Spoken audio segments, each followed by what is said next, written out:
Government Reform Deep Dive. This video is a deep dive generated by Google Notebook LM that discusses the change plan I developed for one of my school assignments. This gentle introduction to my somewhat radical ideas will be followed by more videos that outline why change is needed, my vision for a more equitable governance structure, and a detailed roadmap for the citizens of the United States to implement these ideas. Please contact me at shekinahministries8@gmail.com if you would like a copy of the resources referenced in this AI-generated podcast. Welcome to the Deep Dive. Today, we're going to be taking on, I think, a really fascinating subject. Okay. And that is a potential transformation of the U.S. governance structure. Right. And you have given us Yes. some really incredible sources to work with here. Absolutely. We have policy proposals, glossary definitions, even a proposed plan for making these changes happen. A blueprint. Buckle up, because some of these ideas, I'm just going to say right off the bat, Yep. are seriously radical. I think what's exciting about these sources, though, is that they're not just, pie-in-the-sky thinking. Yeah. They offer concrete proposals, they draw on existing examples, and they even anticipate potential challenges. Right. So it's that rare blend of big vision, AD, practical groundwork. Right. Which is what makes this deep dive so interesting. Yeah, I totally agree. Yeah. So Let's jump in.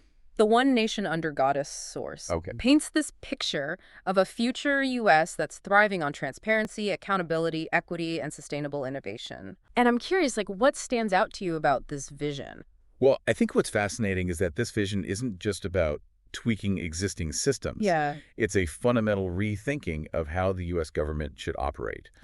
And the source actually proposes a specific model Okay. called CTAM. CTAM. Yeah, the Collaborative Transparency and Accountability Model. Okay.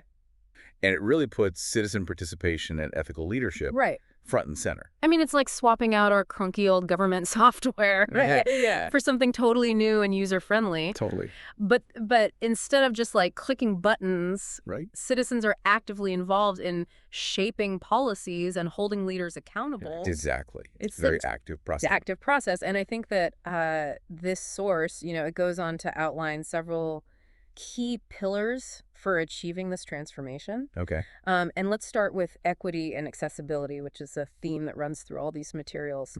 The Brainstorm source goes deep on universal health care and free higher education, Right. proposing things like a sliding scale income tax for healthcare funding, a wealth tax on assets over $50 million. Oh, a wealth tax. Okay. Yes, That's a pretty big idea. it is. It's fascinating to me how these sources connect seemingly disparate issues. Yeah. Right. They're not just saying, let's have free healthcare.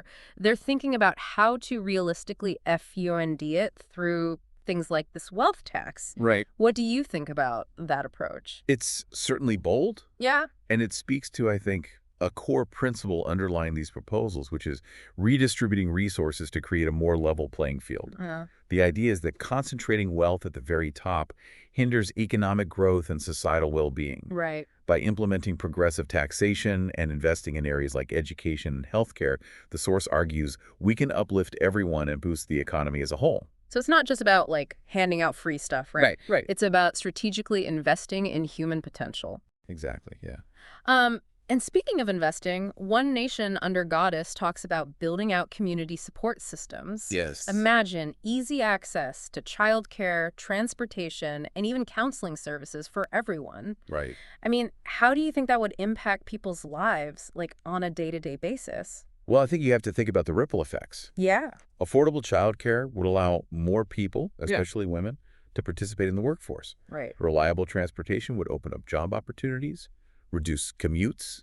Counseling services can address mental health challenges, leading to healthier individuals and communities. Right. So, these support systems are about removing barriers and allowing people to thrive, not just survive. It's like a safety net, but one that's designed to launch people forward, not just catch them when they fall. I like that, yeah.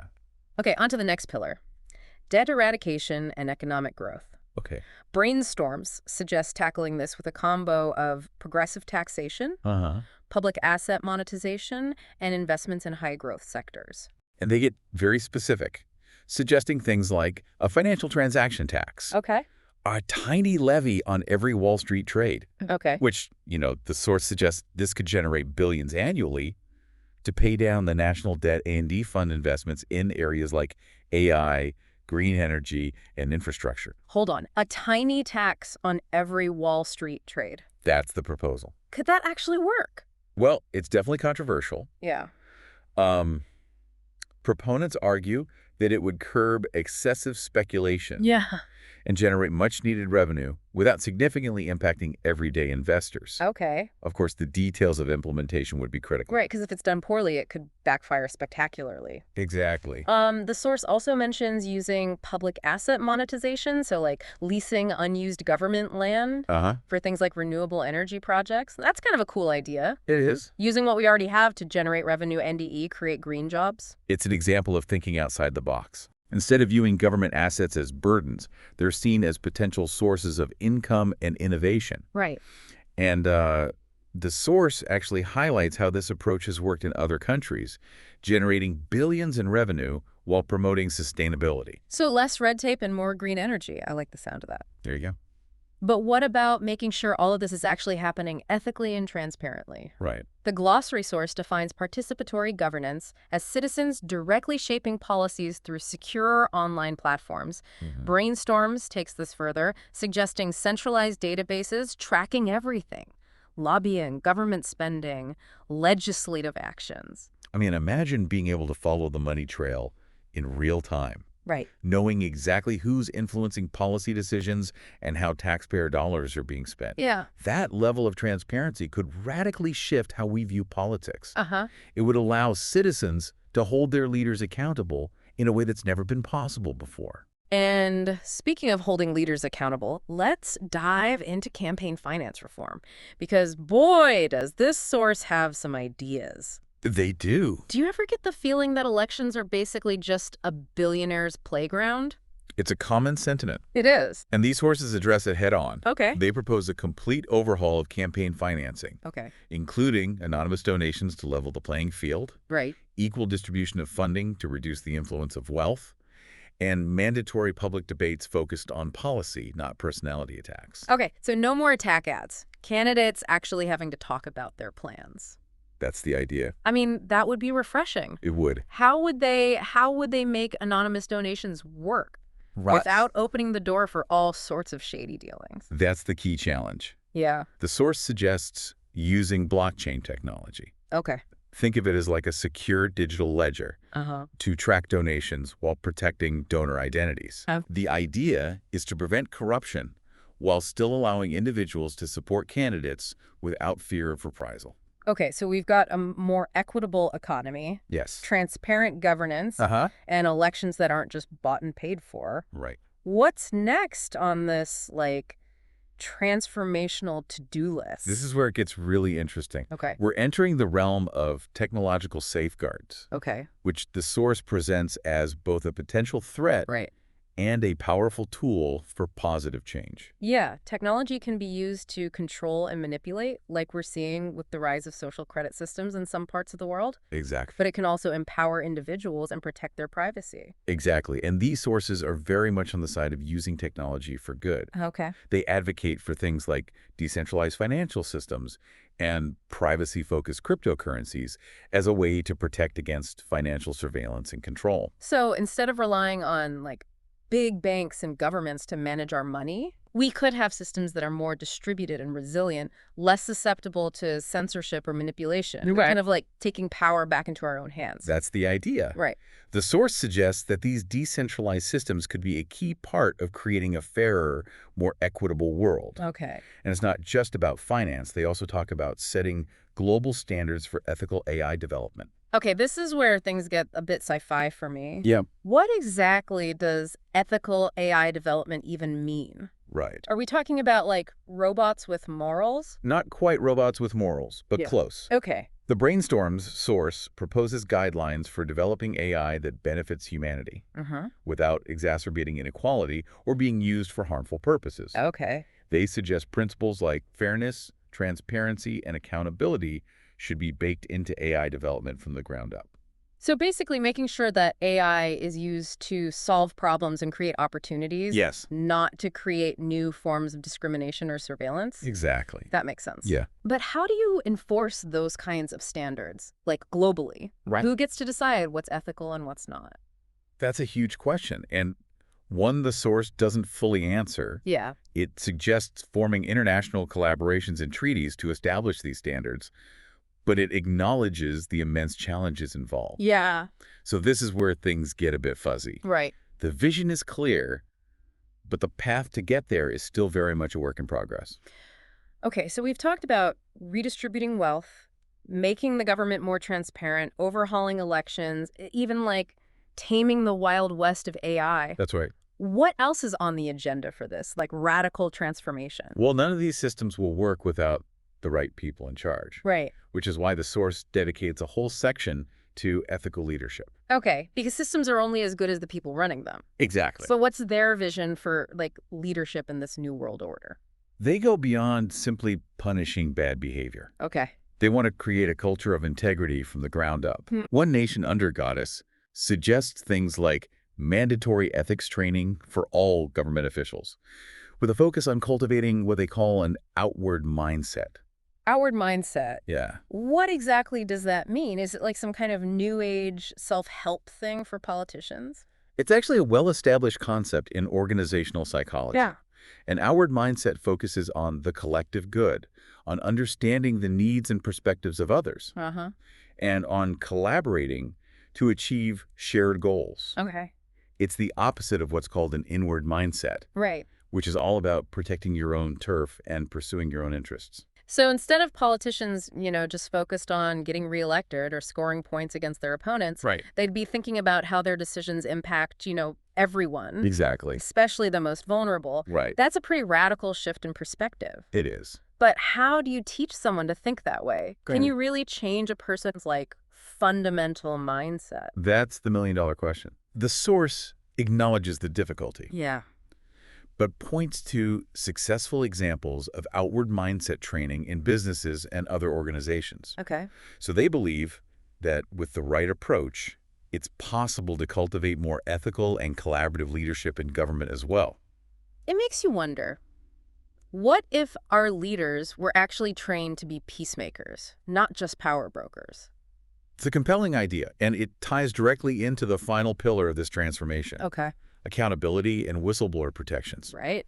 We've all seen how corruption and abuse of power can fester when there's no way to safely speak out. It's like that saying, sunlight is the best disinfectant. Right. But shining a light on wrongdoing takes courage, and whistleblowers often pay a steep price for their bravery. These sources recognize that and propose creating an independent ethics council with real teeth. Okay. The power to investigate allegations of wrongdoing and hold those in power accountable. They also emphasize the need for robust protections for whistleblowers, Right. ensuring their safety and anonymity. So imagine a world where speaking truth to power isn't just tolerated, it's actively encouraged and protected. Yes. Where corrupt officials can't just sweep things under the rug anymore. Right. That would be a game changer. It would. I mean, it would require a fundamental shift in how we view power and accountability. Absolutely. The source argues that true transformation requires creating systems where wrongdoing is exposed and justice is served, no matter who is involved. That's right.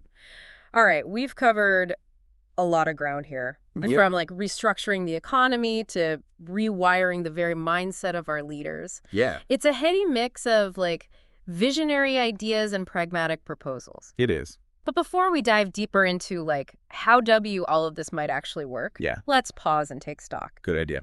What stands out to you about this transformation plan so far? What excites you? What worries you? Yeah. And what questions are swirling around in your mind?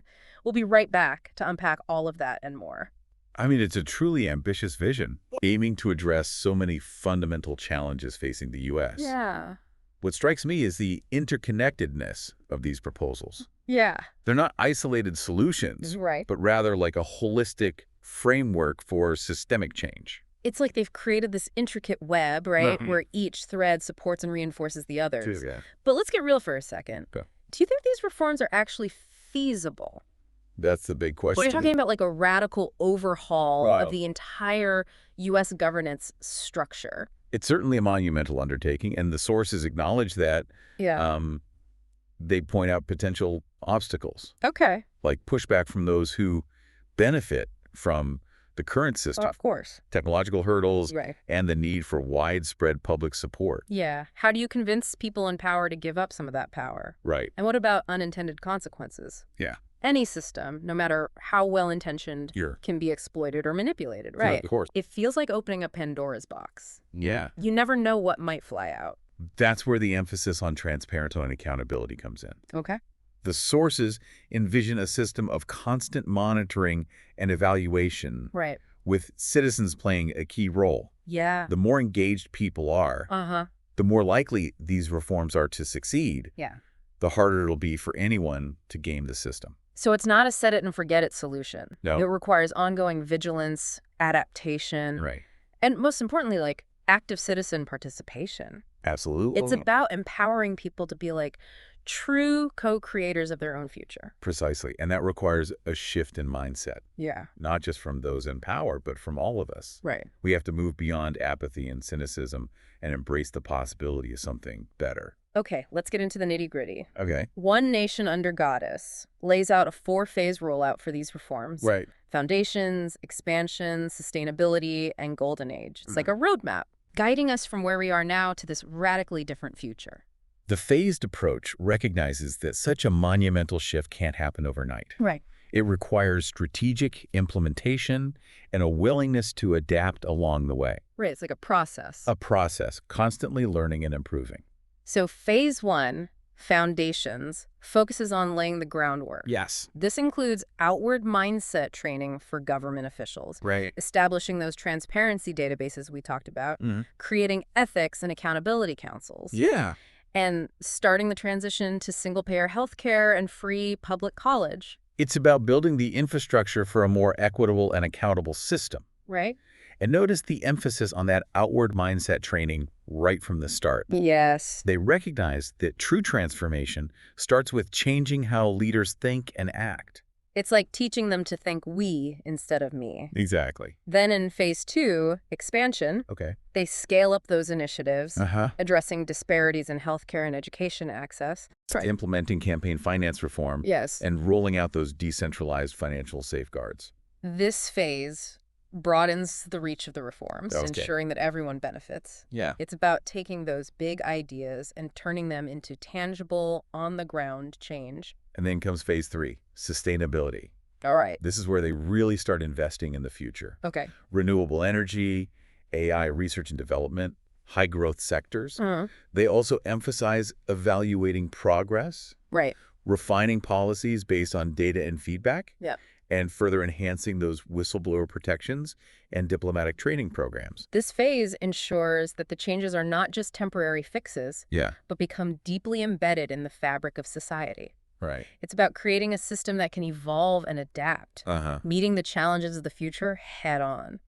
And finally, we arrive at phase 4, golden age. The promised land. This is where they envision achieving things like national debt reduction targets. Global leadership in ethical and technological innovation, and resilient systems that ensure equity and prosperity for generations to come. It's a vision of a future where the U.S. thrives, not just economically, but socially and ethically, where those principles of transparency, accountability, and equity are woven into the very DNA of the nation. It sounds almost utopian, doesn't it? It does. But the sources argue that it is possible. Yes. If we have the courage to envision it and the collective will to make it happen. That's the key. They even suggest that this plan benefits everyone, from big corporations to everyday people struggling to make ends meet. That's a crucial point. Yeah. These sources aren't proposing a zero-sum game where some win and others lose. Right. They're suggesting a win-win scenario. Okay. Where a more just and equitable society ultimately benefits everyone. Okay, let's address the elephant in the room. All right. Even if we buy into this vision, there are going to be major obstacles. Absolutely. The sources themselves highlight potential roadblocks. All right. Powerful interest will likely resist giving up their advantages. Right. Implementing some of these technological solutions will be incredibly complex. Yeah. And perhaps most importantly, we'll need massive public buy-in. Right. It's easy to get excited about this, like, shiny new future, but how do you actually get people to change their deeply ingrained habits and beliefs? Right. How do you overcome, like, decades of cynicism and distrust in the government? It's a massive undertaking, and it won't be easy. Yeah. The sources emphasize the importance of education and open dialogue, Okay. engaging people at the community level, and demonstrating the tangible benefits of these reforms. Yeah. It's about proving that a better future is possible. Yeah. But it will require patience, persistence, and a willingness to work together. So it's not about waving a magic wand or waiting for some benevolent leader to save us. Right. It's about rolling up our sleeves and doing the hard work of building a better future. Brick by brick, conversation by conversation. Exactly. And that brings us to a critical question. Okay. The sources paint this compelling picture of where we could go. But they're a bit light on how we actually get there. Right. What do you think that transition process would look like? Yeah. How do we bridge the gap between this idealistic vision and the messy reality of the present moment? Right. That's something worth pondering as we move into our final section. Yeah. That is the million-dollar question, isn't it? It is. We've explored this incredible vision for transforming the U.S., but the journey from, like, here to there is still a bit of a mystery. It's like we've been given this amazing map to a hidden treasure. Yeah.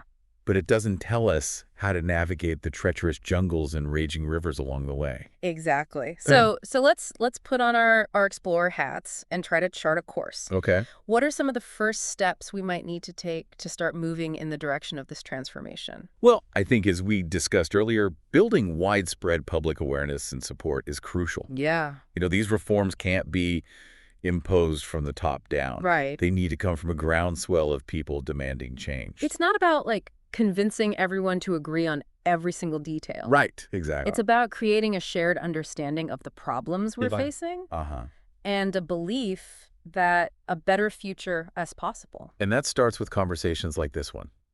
Yeah. With people from all walks of life coming together to explore these ideas. Right. Debate the pros and cons. Yeah. Figure out what resonates with them. So, step one.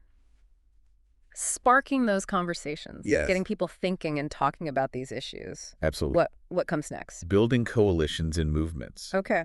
We need to connect with like-minded individuals and organizations who share this vision for a more just and equitable society. And not just, like, preaching to the choir. Right. Exactly. We need to reach out to people who might be skeptical. Yes. Or even hostile to these ideas. Absolutely. Right. We need to engage in respectful dialogue, listen to their concerns, and find common ground. Yeah. It's about building bridges, not reinforcing divisions. It sounds daunting, but history is full of examples. It is. Of seemingly impossible movements that gained momentum and ultimately transformed society. Absolutely. Right. Think about the civil rights movement, the fight for women's suffrage, the LGBTQ plus rights movement. All of those. These changes didn't happen overnight. No. But they started with people daring to imagine a different world. Yeah. And then working tirelessly to make it a reality. And those movements often faced fierce opposition. Oh, absolutely. Setbacks, moments of despair. Sure. But they persevered because they believed in the power of collective action. Right. In the idea that ordinary people can achieve extraordinary things when they work together. Yeah. Towards a common goal. So beyond conversations and coalitions. Yeah. What are some, concrete actions people can take to contribute to this transformation? Well, voting is a powerful tool. Of course. But it's just the starting point. Right. We need to hold our elected officials accountable, demanding that they support policies that align with this vision for a better future.